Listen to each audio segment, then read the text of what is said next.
Praise the Lord. प्रभु यीशु मसीह के मधुर नाम में आप सबको जय मसीह की। मैं reverend doctor D.R. Sahu Wesleyan church Delhi गाजरा की ओर से आप सबों का हार्दिक स्वागत करता हूं। और आज हम परमेश्वर के वचन में से हम सीखेंगे लहू की वाचा, द ब्लड कॉवेनेंट के विषय पे। और इसके लिए हम बाइबल से एक स्थल निकालेंगे।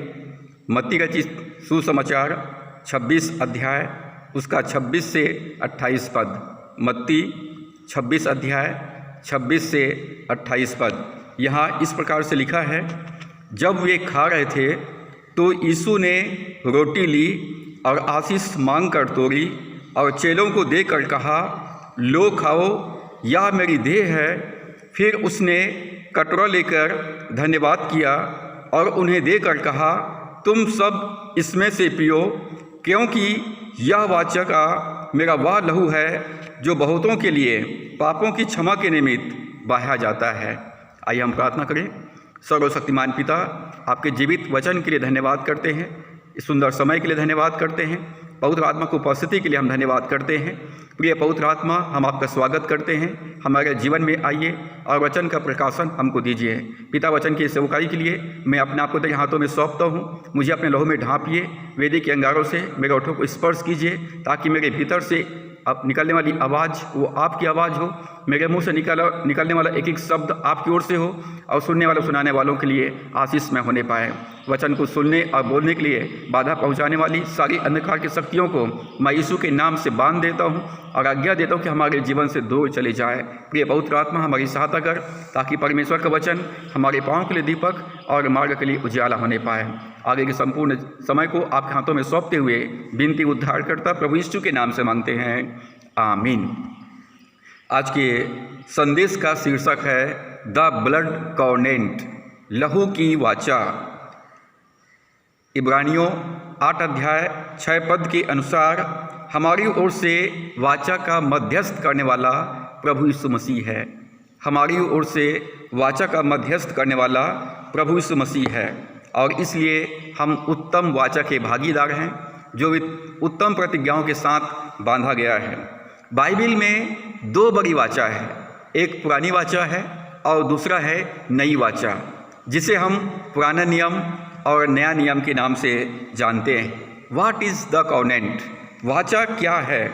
वाचा 2 लोगों या 2 समूहों के बीच एक अनुबंध है या एक समझौता है जिसे तोड़ा नहीं जा सकता है। वाचा 2 लोगों या 2 समूहों के बीच में एक अनुबंध है या एक समझौता है जिसे तोड़ा नहीं जा सकता।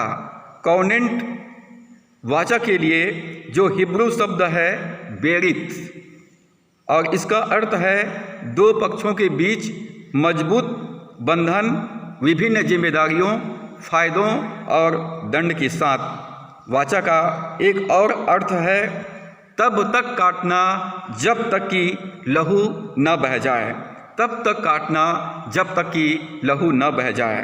परमेश्वर ने मनुष्य के साथ एक अनुबंध किया है जो प्रभु यीशु मसीह के लहू के द्वारा से बांधा गया है, जिसे हम नई वाचा कहते हैं। कॉवेनेंट वाचा के लिए जो ग्रीक शब्द है डियाथिके, जिसका अर्थ है एक पक्ष के द्वारा वैधानिक रूप से एक ऐसा प्रबंध किया गया जिसे दूसरे पक्ष के लोग चाहे तो उसे स्वीकार करे या चाहे तो उसे अस्वीकार करे, परंतु उसे बदल नहीं सकता। मैं इसे दोबारा रिपीट करना चाहूँगा।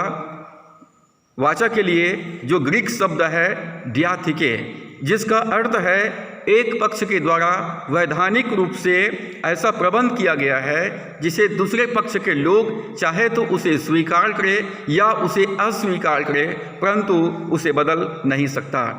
परमेश्वर ने आदम और हवा को अदन की बगीचा में रखा, और जब आदम और हवा ने परमेश्वर की आज्ञा का उल्लंघन किया तो परमेश्वर ने आदम और हवा को चमड़े के अंगरखे बनाकर उनको पहना दिए। उत्पत्ति 3 के 21 पद में लिखा है, परमेश्वर ने आदम और हवा को चमड़े के अंगरखे बनाकर उनको पहना दिए। यह लहू की वाचा का पहला चिन्ह है। परमेश्वर एक पशु को बलिदान किया, उसका लहू बहाया और उसका चमड़ा लेकर के आदम और हवा को पहना दिया। पशु का लहू पाप को ढांप सकता है, परंतु पाप को मिटा नहीं सकता है। केवल प्रभु यीशु मसीह का लहू ही पापों को मिटा सकता है, पापों से शुद्ध कर सकता है। Jehovah is a God of covenant. यहोवा परमेश्वर वाचा बांधने वाला परमेश्वर है।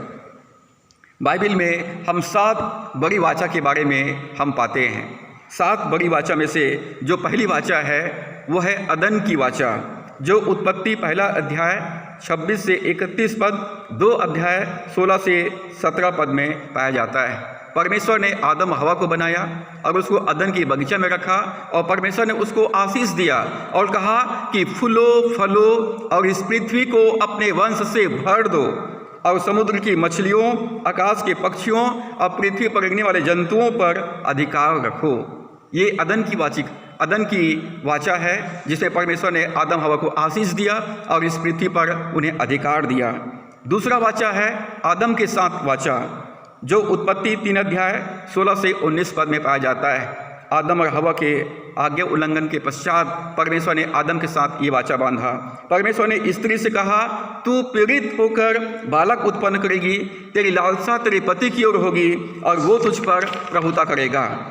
आदम से परमेश्वर ने कहा, तूने जो अपनी पत्नी की बात सुनी और जिस वृक्ष का फल खाने के लिए मैंने मना किया था उसको तूने खाया है, इस कारण भूमि तेरे कारण श्रापित है और तू उसकी उपज जीवन भर दुख के साथ खाया करेगा। वो तेरे लिए ऊंट कटारे उगाएगी और तू अपने माथे की पसीने की कमाई को खाया करेगा। तीसरा जो प्रमुख वाचा है वह है नूह के साथ वाचा। जल प्रलय के पश्चात जब नूह ने परमेश्वर को बलिदान चढ़ाया तो परमेश्वर प्रसन्न हुआ और परमेश्वर ने नूह के साथ वाचा बांधा। उत्पत्ति 9 अध्याय 1 से 18 पद में, और परमेश्वर ने कहा, मैं तुम्हारे साथ अपने इस वाचा को पूरा करूँगा कि सब प्राणी फिर जल प्रलय से नाश न होंगे और पृथ्वी के नाश करने के लिए फिर जल प्रलय न होगा। इस वाचा के चिन्ह के रूप में परमेश्वर ने बादल में अपना मेघ धनुष रेनबो को रखा है। परमेश्वर ने कहा, मैं फिर से जल प्रलय के द्वारा से पृथ्वी को नाश नहीं करूँगा। चौथा जो प्रमुख वाचा बांधा गया वह इब्राहिम के साथ, जो उत्पत्ति 12 अध्याय 1 से 4, 13 अध्याय 14 से 17, 15 अध्याय 1 से 18 और 17 अध्याय 1 से 8 में पाया जाता है। अब्राहम के साथ वाचा, ये आशीष की वाचा है कि मैं तुझसे एक बड़ी जाति बनाऊंगा, मैं तुझे महान आशीष दूंगा, मैं तेरा नाम महान करूंगा, तो आशीष का मूल होगा। जो तुझे आशीर्वाद दे उन्हें मैं आशीर्वाद दूंगा, जो तुझे कोसे उसे मैं शाप दूंगा। भूमंडल के सारे कुल तेरे द्वारा से आशीष पाएंगे। ये आशीष की वाचा है। इब्राहिम तू आशीष पाएगा और तेरे द्वारा से सारे जाति के लोग आशीष पाएंगे। उसके बाद सीनै पर्वत पर मूसा की साथ वाचा बांधा गया। मूसा के साथ वाचा निर्गमन 19 अध्याय 4 से 6 पद, उसका 8 पद, और निर्गमन 20 अध्याय से लेकर 31 अध्याय तक परमेश्वर ने 10 आज्ञाएं और अपनी व्यवस्था इस्राएलियों को दिया। परमेश्वर कहता है, अब यदि तुम निश्चय मेरी मानोगे और मेरी वाचा को पालन करोगे तो सब लोगों में से तुम ही मेरा निज धन ठहरोगे और तुम मेरी दृष्टि में याजकों का राज्य और पवित्र जाति ठहरोगे। परमेश्वर ने सीनै पर्वत पर मूसा के द्वारा से 10 आज्ञाओं को दिया।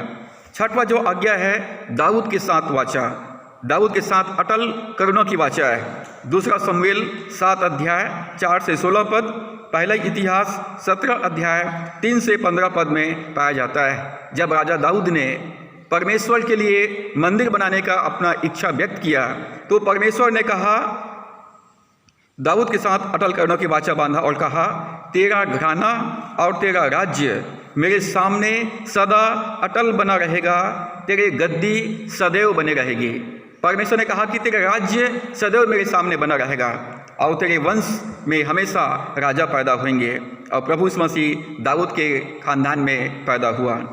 सातवां जो वाचा है जिसे हम नई वाचा कहते हैं, द न्यू कवनेंट, यिर्मयाह 31 अध्याय 31 से 34 पद में लिखा है, मैं इस्राएल और यहूदा के घरानों से नई वाचा बांधूंगा, मैं अपनी व्यवस्था उनके मन में समवाऊंगा और उसे उनके हृदय पर लिखूंगा और मैं उनका परमेश्वर ठहरूंगा और वे मेरी प्रजा ठहरेंगे। नई वाचा को हम प्रेम की वाचा या लहू की वाचा कह सकते हैं। परमेश्वर कहता, मैं इस्राएल के घराना और यहूदा के घराने के साथ वाचा बांधूंगा। मैं उनके मन में अपना वचन को डालूंगा और उनके हृदय पर अपने वचन को लिखूंगा। मैं उनका परमेश्वर ठहरूंगा और वे मेरी प्रजा ठहरेंगे। इसको हम नई वाचा हम कहते हैं। नई वाचा को प्रेम की वाचा या लहू की वाचा कह सकते हैं। इब्रानियों 8 अध्याय 6 पद में इस नई वाचा जो है a better covenant, better mediator and better promise, ये उत्तम वाचा है जो उत्तम मध्यस्थ प्रभु यीशु मसीह के द्वारा से बांधा गया और इसमें उत्तम प्रतिज्ञाएं हैं। The manner of cutting A covenant, लहू की वाचा का विवरण या एक वाचा काटने की विधि पर आज हम विचार करेंगे। 9 step two Hebrew blood covenant, लहू की वाचा बांधने का इब्रानी रीति रिवाज। लहू की वाचा बांधने का इब्रानी रीति रिवाज। हम अपने परमेश्वर के बारे में हम पाते हैं कि हमारा परमेश्वर पहली बात वाचा बांधने वाला परमेश्वर है, दूसरा परमेश्वर वाचा को पूरा करने वाला परमेश्वर है, और तीसरा परमेश्वर वाचा को प्रकट करने वाला परमेश्वर है, वाचा को प्रकट करने वाला परमेश्वर है, और चौथा परमेश्वर वाचा पालन करने में मदद करने वाला परमेश्वर है। वाचा बांधने वाला परमेश्वर, वाचा पूरा करने वाला परमेश्वर, वाचा प्रकट करने वाला परमेश्वर और वाचा पालन करने में मदद करने वाला परमेश्वर है। आज हम लहू की वाचा बांधने की जो इब्रानी रीति रिवाज है उसके 9 स्टेप्स होते हैं। उन 9 स्टेप्स को हम बहुत ही संक्षिप्त में हम देखेंगे और ये हमारे लिए बहुत ही महत्वपूर्ण है इस बात को समझना कि परमेश्वर हमारी वाचा का साथी है। परमेश्वर हमारी वाचा का साथी है जो प्रभु यीशु मसीह हमारी ओर से प्रतिनिधित्व किया है। पहला जो स्टेप है, 2 व्यक्ति या 2 समूहों के बीच में वाचा बांधा जाता है। जब 2 व्यक्ति के बीच में वाचा बांधा जाता है तो दोनों आमने सामने खड़े होते हैं, दोनों आमने सामने खड़े होते हैं। और सबसे पहला जो स्टेप है द एक्सचेंज ऑफ कोट और रोब। वो लोग अपना कोट को या ऊपर में जो लबादा पहने रहते हैं या गाउन को आपस में आदान प्रदान करते हैं। जो पहला स्टेप है वे अपना कोट या अपना गाउन को आपस में आदान प्रदान करते हैं। पहला शमूएल 18 अध्याय 3 और 4 पद में लिखा है, तब योनातन ने दाऊद से वाचा बांधी क्योंकि वह उसको अपने प्राण के बराबर प्यार करता था। और योनातन ने अपना भागा जो वह स्वयं पहने था उतार कर अपने वस्त्र समेत दाऊद को दे दिया। जब दाऊद और योनातन ने वाचा बांधा तो योनातन ने अपना वस्त्र उतार करके दाऊद को दे दिया। अपना गाउन, अपना कोट, अपना रोब योनातन ने बागा समेत दाऊद को दे दिया। कोट इस वाचा में प्रवेश करने वाले व्यक्ति की पहचान और उसके अधिकार को दर्शाता है। कोट या गाउन जो है वाचा में प्रवेश करने वाले व्यक्ति की पहचान और उसके अधिकार को दर्शाता है। इस समारोह में प्रत्येक भागीदार के साथ कोट का आदान प्रदान किया जाता है। यह आदान प्रदान दर्शाता है कि मैं जो कुछ भी हूँ और जो कुछ मेरा है मैं आपको देता हूँ। मैं जो कुछ भी हूँ और जो कुछ मेरा है मैं उसे आपको देता हूँ। अब मैं अपना नहीं हूँ परंतु मैं आज से आपका हूँ। प्रभु यीशु मसीह ने हमारे पाप का वस्त्र को लिया और हमें अपनी धार्मिकता का वस्त्र पहना दिया है। परमेश्वर के साथ डिवाइन एक्सचेंज हुआ है। परमेश्वर ने हमारे पापी वस्त्र को ले लिया और हमें अपनी धार्मिकता का वस्त्र पहना दिया है। दूसरा जो स्टेप है, पहला स्टेप में देखा कि वो अपना कोट को आपस में आदान प्रदान करते हैं। दूसरा the exchange of weapon belts, हथियार बेल्ट को आदान प्रदान करना। जो दूसरा स्टेप है वो अपना बेल्ट आपस में बदलते हैं।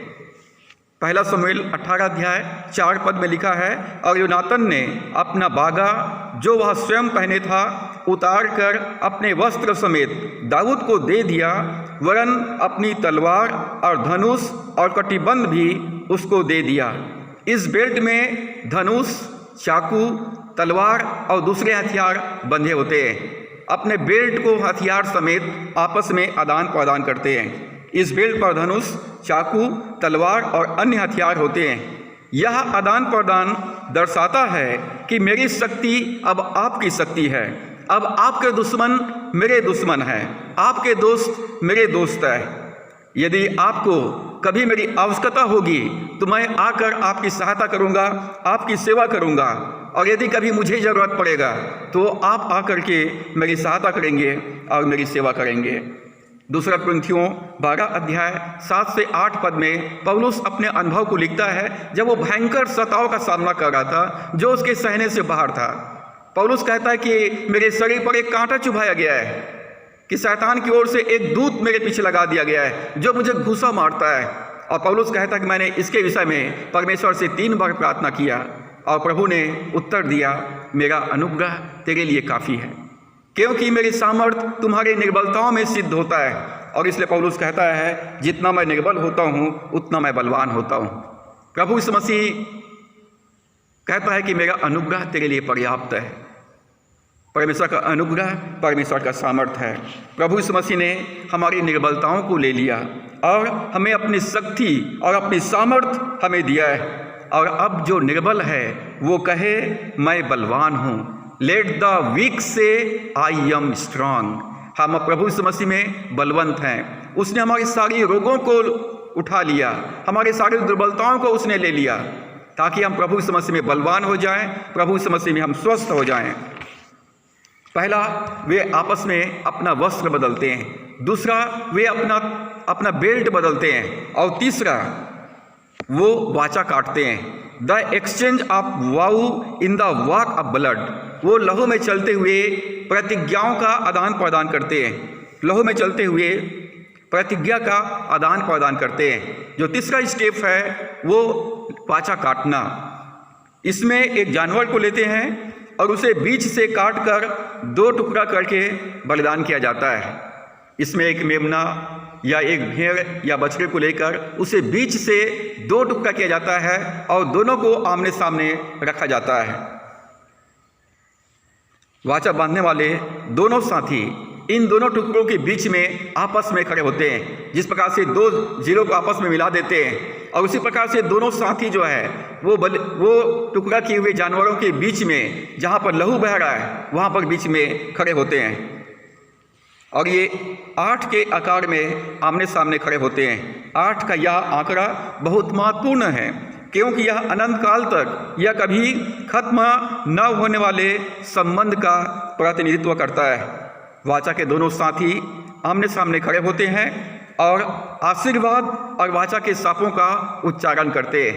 वाचा के दोनों साथी पशु के दोनों टुकड़ों के बीच में लहू में खड़े होते हैं और आशीर्वाद और सापों का उच्चारण करते हैं। वाचा के दोनों साथी खून में चलकर यह प्रतिज्ञा करते हैं कि जो कोई इस वाचा को तोड़ता है वह वैसा ही मरेगा जैसा ये जानवर मरा है।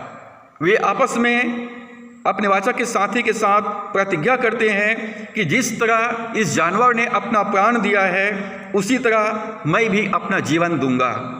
जिस तरह ये जानवर ने अपना प्राण दे दिया उसी प्रकार से मैं अपने साथी के लिए अपना प्राण दूंगा। इस प्रतिज्ञा में वो कहते हैं मैं स्वयं के लिए मर जाता हूँ, जब तक जीवित रहूँगा मैं तुम्हारे लिए जीवित रहूँगा, केवल मृत्यु ही अलग करेगा। इसमें वाचा काटते हैं और प्रतिज्ञा करते हैं कि मैं अपने लिए मर गया और मैं आपके लिए जीवित हूँ। जब तक मैं जीवित रहूँगा मैं आपके लिए जीवित रहूँगा। उत्पत्ति 15 अध्याय 1 से 17 पद में परमेश्वर और इब्राहिम के बीच में वाचा बांधे जाने का वर्णन पाया जाता है। जब परमेश्वर ने अब्राहम से कहा तेरा वंश आकाश के तारागणों के समान और समुद्र के रेत के समान होगा, तो अब्राहम ने कहा हे प्रभु यहोवा, मैं कैसे जानूं कि मैं कनान का अधिकारी होऊंगा। इब्राहिम ने कहा मैं कैसे जानूं कि मेरा वंश कनान का अधिकारी होगा। तब यहोवा ने उससे कहा मेरे लिए 3 वर्ष की एक कलोर और 3 वर्ष की एक बकरी और 3 वर्ष का एक मेढ़ा और एक पिंडुक और कबूतर का एक बच्चा ले, और इन सबों को लेकर उसे बीच से 2 टुकड़े कर दिया और टुकड़ों को आमने सामने रखा।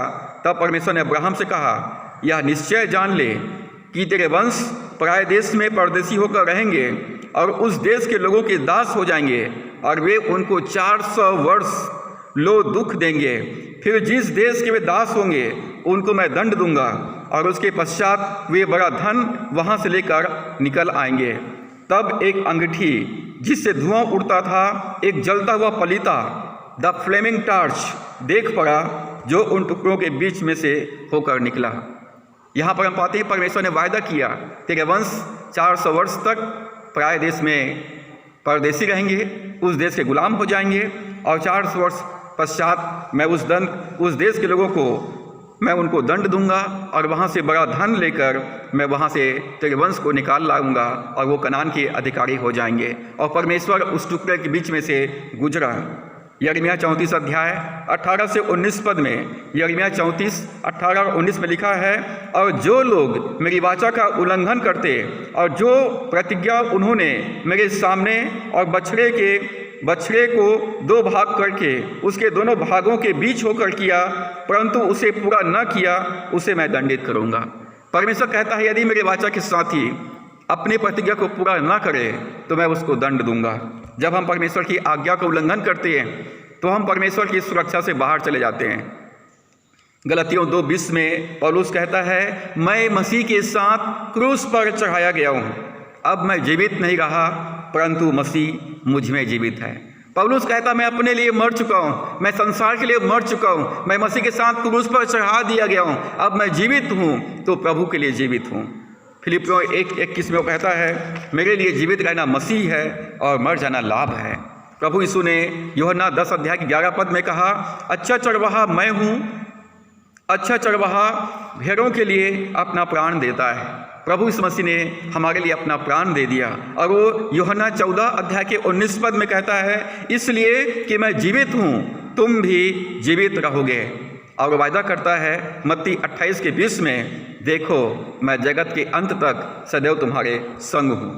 लहू की वाचा में जो पहला स्टेप है, हम अपना वस्त्र बदलते हैं। दूसरा, हम अपना हथियार एक्सचेंज करते हैं, बेल्ट बदलते हैं। तीसरा, हम वाचा काटते हैं और प्रतिज्ञा करते हैं। और चौथा, the exchange of blood in the cutting of the covenant, वाचा की कटाई में खून का आदान प्रदान करते हैं। वाचा काटते हैं और खून का आदान प्रदान करते हैं। वाचा के दोनों साथी आमने सामने खड़े होते हैं, अपना दाहिना हाथ उठाते हैं और चाकू से हथेली पे एक कटिंग करते हैं, हथेली को काटते हैं या चीरा लगाते हैं और वहाँ से, ताकि वहाँ से खून निकले, और दोनों साथी आपस में हथेली को मिला करके ऐसा रगड़ते हैं ताकि दोनों का खून आपस में मिल जाए। वाचा के दोनों साथी आमने सामने खड़े होते हैं, अपना हथेली चाकू से चीरा लगाते हैं और दोनों साथी आपस में हथेली को मिलाते हैं, खून को मिलाते हैं ताकि दोनों का खून आपस में मिल जाए। यशायाह 62 उसके 8 पद में लिखा है, यहोवा ने अपने दाहिने हाथ की और अपनी बलवंत भुजा की शपथ खाई है, निश्चय मैं भविष्य में तेरा अन्न अब फिर तेरे शत्रुओं को खाने के लिए न दूंगा, और परदेशियों के पुत्र तेरा नया दाख मधु जिसके लिए तूने परिश्रम किया है नहीं पीने पाएंगे। वाचा के दोनों साथी आपस में खून मिलाते हैं, दोनों में अब सेम लाइफ है, दोनों में अब एक ही तरह का जीवन है, दोनों में अब समान जीवन है। उत्पत्ति 2 अध्याय के 25 पद में लिखा है, जब आदम के पास हवा को लाया गया तो हवा ने कहा, आदम ने कहा, ये मेरी हड्डी में का हड्डी, मेरे मांस में का मांस है, मेरा जीवन उसका है और उसका जीवन मेरा है, क्योंकि लहू में जीवन है। प्रभु ने कहा मैं अपना प्राण देता हूँ। प्रभु ने हमारे लिए अपना प्राण दिया ताकि हम यीशु मसीह में जीवन पाएं। अब हमारे अंदर में वही जीवन है जो यीशु मसीह के अंदर में है। वाचा के दोनों साथी अपना अपना हथेली में चीरा लगाकर बहते हुए लहू के साथ हाथ मिलाते हैं ताकि रक्त आपस में मिल जाए। दूसरा पत्रस 1 अध्याय के 4 पद में लिखा है, हमारे जीवन के सराहट को हटाकर हमें ईश्वरीय स्वभाव के सहभागी हो गए हैं। परमेश्वर ने हमारे जीवन के सराहट को निकाल करके हमको अपने ईश्वरीय स्वभाव के सहभागी बना दिया है। प्रभु यीशु मसीह ने अपने हाथ और पैर में कीले ठोकवाए और अब वो हमसे हाथ मिलाना चाहता है ताकि हम में उसका जीवन आ जाए। यूहन्ना 10:10 में वो कहता है, मैं इसलिए आया कि वे जीवन पाए और बहुतायत के साथ पाए। पहला, हम अपना वस्त्र बदलते हैं, हम अपने को देते हैं, दूसरा, हम जो है अपना ताकत, अपना बेल्ट चेंज करते हैं। तीसरा, हम वाचा काटते हैं और प्रतिज्ञा करते हैं। चौथा, हम अपना खून आपस में मिलाते हैं। और पांचवा है, हम अपना नाम बदलते हैं। द एक्सचेंज ऑफ नेम, नामों का आदान प्रदान करना। वाचा के साथी जो है अपने साथी के नाम को अपने नाम के साथ जोड़ लेता है। जब परमेश्वर ने इब्राहिम के साथ वाचा बांधा तो उत्पत्ति 17:5 में परमेश्वर ने कहा, सो अब से तेरा नाम अब्राम न रहेगा परंतु तेरा नाम इब्राहिम होगा। तेरा नाम अब अब्राम न होगा परंतु तेरा नाम इब्राहिम होगा। और 17:15 में प्रभु ने कहा, तेरी जो पत्नी सारा है उसका नाम सारा होगा। और परमेश्वर जो है अपना नाम, अपना परिचय अब इस प्रकार से देता है। उत्पत्ति 28:13 में यहोवा ने याकूब से कहा, मैं तेरे दादा इब्राहिम का परमेश्वर और तेरे पिता इसहाक का परमेश्वर हूँ। अब इब्राहिम और परमेश्वर दोनों वाचा के साथी है। परमेश्वर ने इब्राहिम के नाम को अपने नाम के साथ जोड़ता है और वो कहता है, अब मैं इब्राहिम का परमेश्वर, इसहाक का परमेश्वर हूँ। प्रत्येक प्रतिभागी अपने साथी के नाम को अपने नाम के साथ जोड़ लेता है। व्यक्ति का नाम उसके व्यक्तित्व का प्रतिनिधित्व करता है। वाचा दो व्यक्ति या समूहों का मिलन है। अब आप केवल अपनी ही चिंता नहीं करेंगे परंतु वाचा के साथी का भी चिंता करेंगे। वाचा के साथी का देखभाल आप उसी तरह करेंगे जैसा आप अपने आप का करते हैं, क्योंकि अब दोनों साथी एक ही हैं।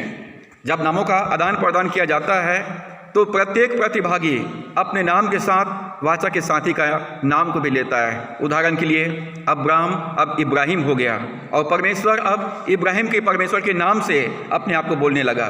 प्रभु यीशु मसीह ने मरकुस 16:17 और 18 पद में कहा, और विश्वास करने वालों में ये चिन्ह होंगे कि वे मेरे नाम से दुष्ट आत्माओं को निकालेंगे, बीमारों पर हाथ रखेंगे और वे चंगे हो जाएंगे।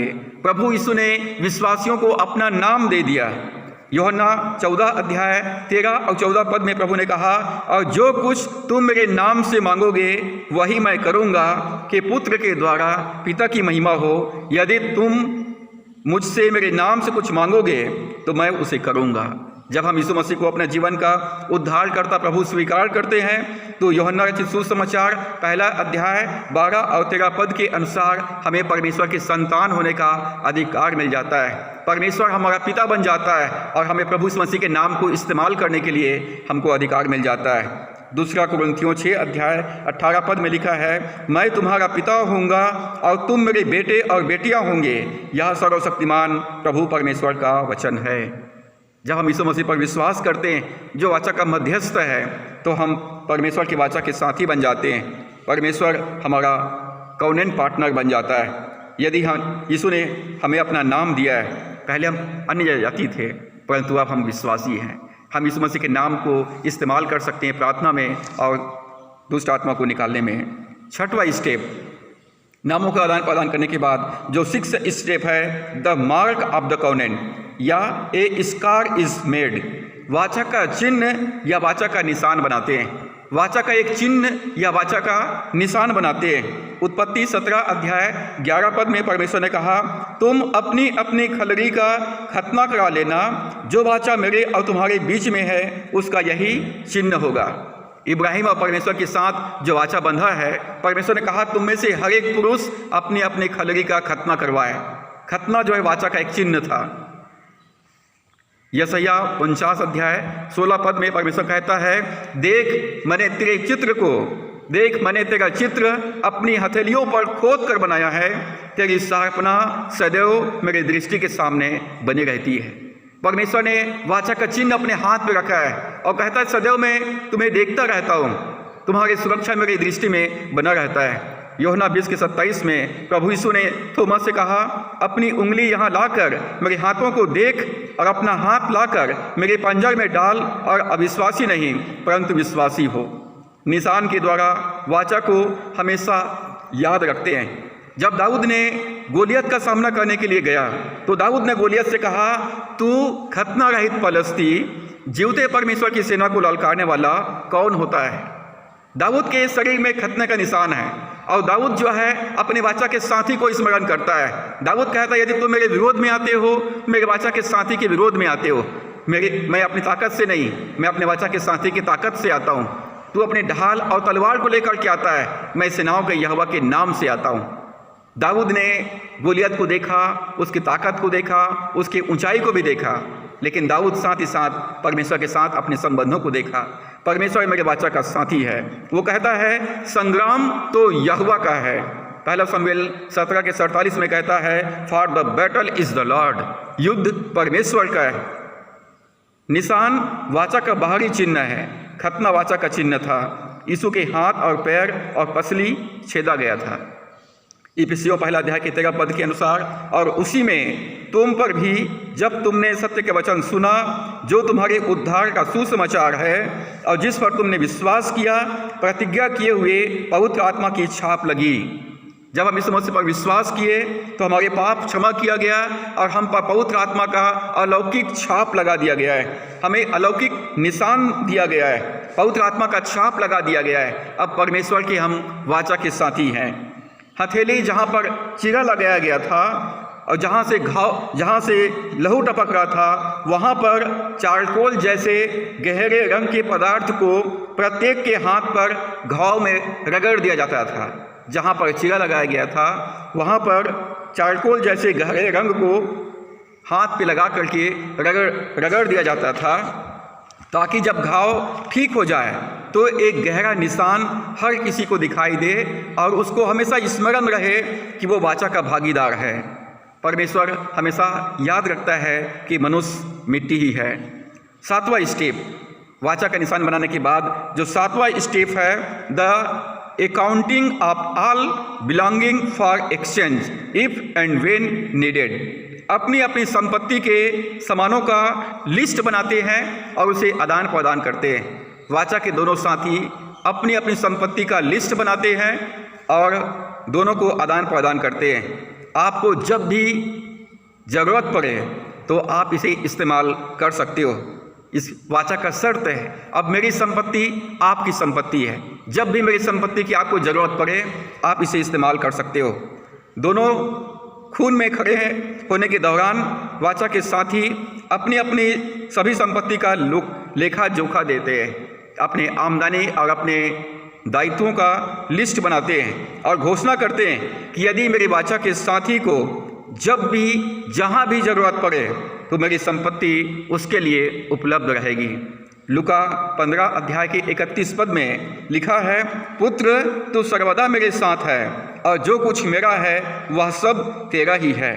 संपत्ति और दायित्व का आदान प्रदान करते हैं। परमेश्वर हमारी वाचा का साथी है और वो कहता है पुत्र तू सर्वदा मेरे साथ है, जब तक तू मेरी आज्ञा को पालन करता रहेगा, जो कुछ मेरा है वो सब कुछ तेरा है। उत्पत्ति 22 अध्याय में जब परमेश्वर ने इब्राहिम से कहा, इब्राहिम परमेश्वर के वाचा का साथी है, इब्राहिम तू अपने एकलौता पुत्र इसहाक को जिससे तू प्रेम करता है मेरे लिए होम बलि करके चढ़ा दे। जब वाचा के साथी ने मांगा तो इब्राहिम ने नहीं बोला।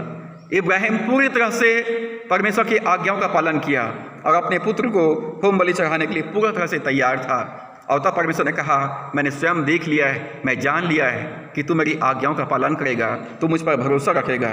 और इसलिए परमेश्वर ने इब्राहिम को आशीषित किया और अपनी प्रतिज्ञा को दोबारा दोहराया। जब वाचा के साथी ने मांगा तो इब्राहिम ने मना नहीं किया। परमेश्वर कहता है मेरी संपत्ति अब तुम्हारी संपत्ति है और तुम्हारी संपत्ति अब मेरी संपत्ति है। 8वां स्टेप है, पार्टेकिंग इन ए मेमोरियल मील, एक स्मरण दिलाने वाला भोजन खाते हैं। उत्पत्ति 26 अध्याय 28 से 30 पद में लिखा है, इसहाक और अबीमेलेक का आपस में वाचा बांधने का वर्णन पाया जाता है। जब इसहाक और अबीमेलेक वाचा बांधा तो उन्होंने कहा, हमने तो प्रत्यक्ष देखा है कि यहोवा तेरे साथ रहता है, सो हमने सोचा कि तू तो यहोवा की ओर से धन्य है, सो हमारे और तेरे बीच में शपथ खाई जाए और हम तुझसे इस विषय की वाचा बांधाएं कि जैसे हमने तुझे नहीं छुआ वरन तेरे साथ भलाई की है और तुझको कुशल क्षेम से विदा किया, उसके अनुसार तू भी हमसे कोई बुराई ना करेगा। तब उसने उनकी जेवनार की और उन्होंने खाया पिया। वाचा बांधने के बाद एक स्मरण दिलाने वाला भोजन करते हैं। वाचा का भोजन जिसमें रोटी और दाख मधु होता है, यह दर्शाता है कि अब वो वाचा के भागीदार हो गए हैं। हम एक रोटी तोड़ते हैं और वाचा के साथी के मुंह में रखते हैं। जब हम ऐसा करते हैं तो यह प्रदर्शित करते हैं कि हम में से प्रत्येक का एक हिस्सा दूसरे के पास चला गया है। मेरा शरीर अब तुम्हारा शरीर है।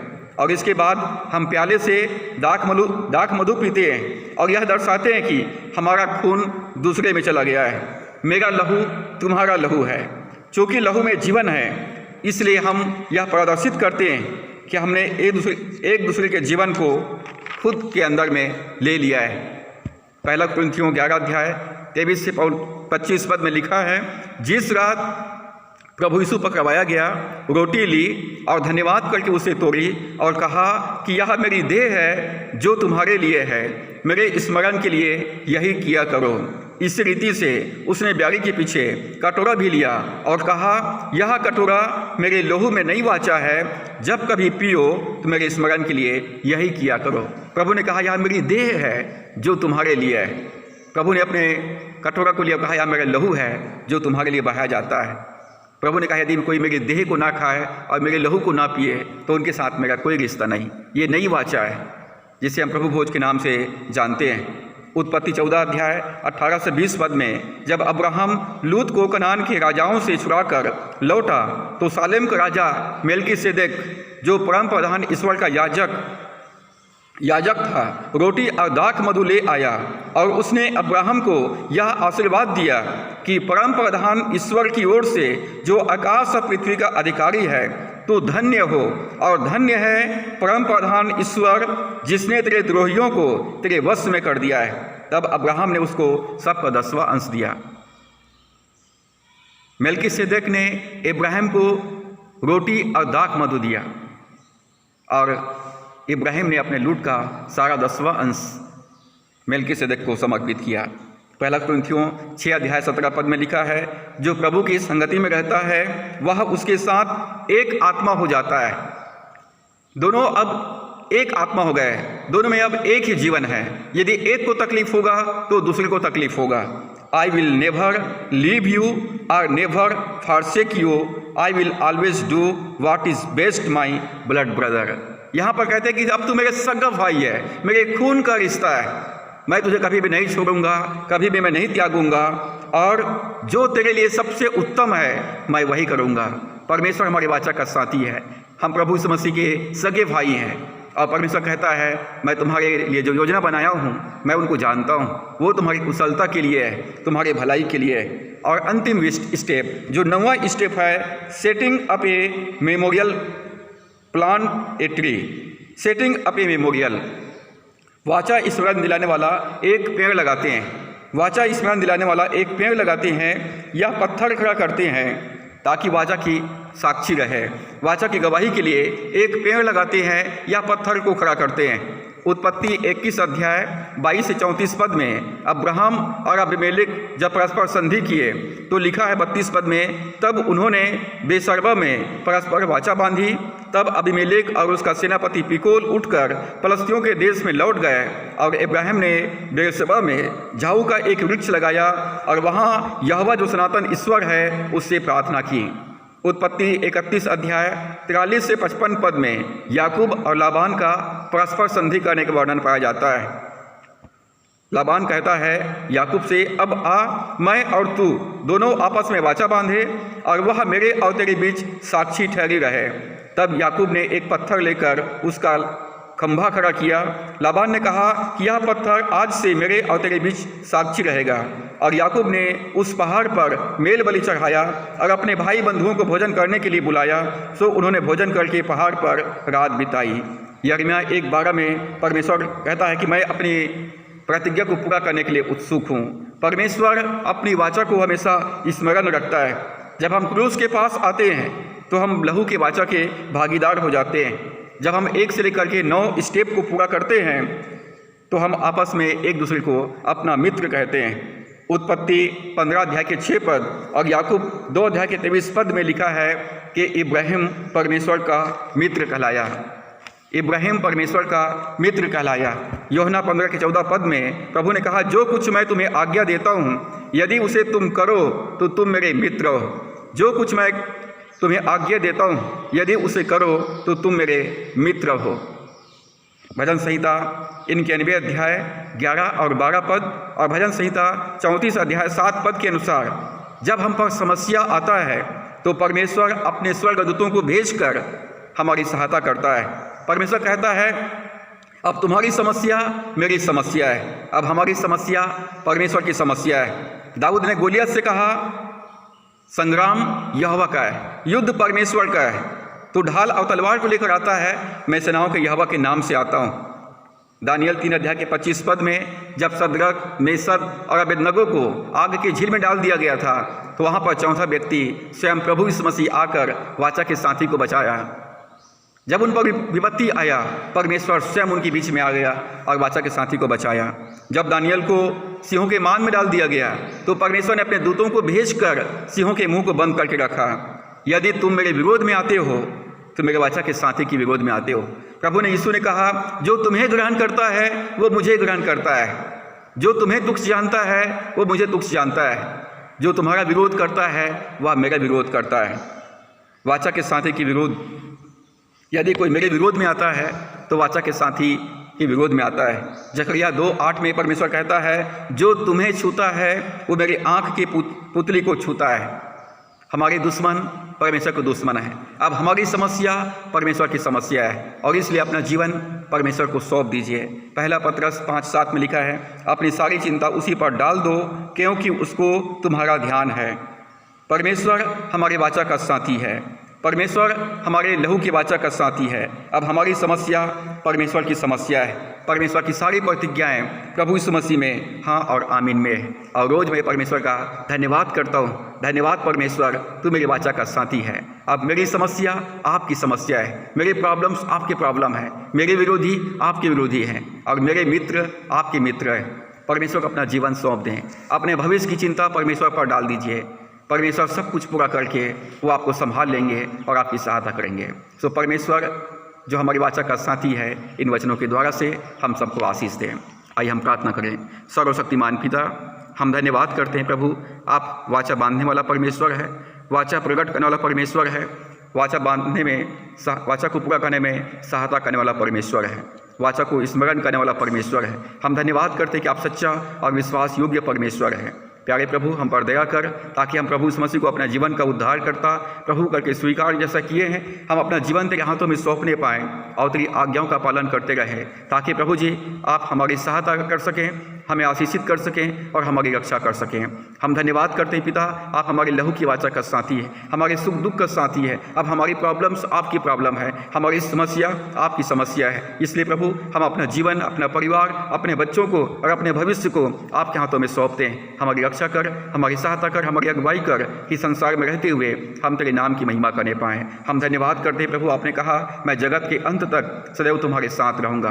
प्रभु इस वचन को सुनने वाले हर एक विश्वासियों के जीवन को आशीषित कर, उनके जीवन के हर एक जरूरतों को पूरा कर, हर एक परीक्षाओं में उनको आप जयवंत कीजिए, हर एक रोग बीमारियों में उनको संभालिए और उनको तंदुरुस्ती प्रदान कीजिए। धन्यवाद पिता, प्रार्थना सुनने के लिए विनती उद्धार करता प्रभु यीशु के नाम से मांगते हैं, आमीन। अब हमारे परमेश्वर पिता का प्रेम, प्रभु यीशु मसीह का अनुग्रह, परमेश्वर की आत्मा की संगति और सहभागिता वचन को सुनने वाले हर एक विश्वासियों के ऊपर आपसे लेकर युगान युग तक होती रहे, आमीन। वचन को सुनने के लिए आप सबको बहुत बहुत धन्यवाद। प्रभु आप सबको बहुत आज की आशीष प्रदान करे। आप सबको जय मसीह की। आपसे निवेदन है कि यदि आपने अभी तक हमारे चैनल को सब्सक्राइब नहीं किया है तो प्लीज़ सब्सक्राइब करें, लाइक करें और अच्छा लगे तो इसको आप शेयर करें ताकि आपके मित्रों तक ये संदेश पहुंच सके। और यदि आपने बेल आइकन को अभी तक प्रेस नहीं किया है तो बेल आइकन को प्रेस कर दें ताकि जब भी मैं वीडियो अपलोड करूँ तो उसका नोटिफिकेशन आप तक पहुँच सके। Thank you so much. God bless you.